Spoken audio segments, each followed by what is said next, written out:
Ang daming nagsasabi ng work smart ang gawin mo, dude. Pero bago mo gawin yung kaibigan, pakinggan mo muna itong sasabihin ko. You cannot work smart if you haven't worked hard enough to understand the work. So stop using the word work smart as an excuse to be lazy. Marami kasing tao ang gusto na lang shortcut, ayaw nang dumaan sa basic. Work smart kuno ayaw mag-effort, katamaran ang tawag doon, di ba? Paano mo makikita yung mas mabilis at mas magandang paraan kung hindi mo naman pagpapawisan aralin kung paano yung proseso? Tandaan mo to kaibigan, work hard gives you experience.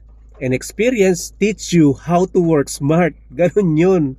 Kaya kaibigan, itigil mo muna yung work smart mo na yan kung di mo naman alam yung basic. Master your craft and embrace the grind. At kapag na-discover mo na at natutunan kung paano yung proseso ng ginagawa mo, doon mo palang madidiscover yung mas efficient at mas smart na sistema mo. Ikaw, kaibigan, naranasan mo na bang mag-work hard and then na-discover mo yung smart way? Comment mo yung opinion mo rito.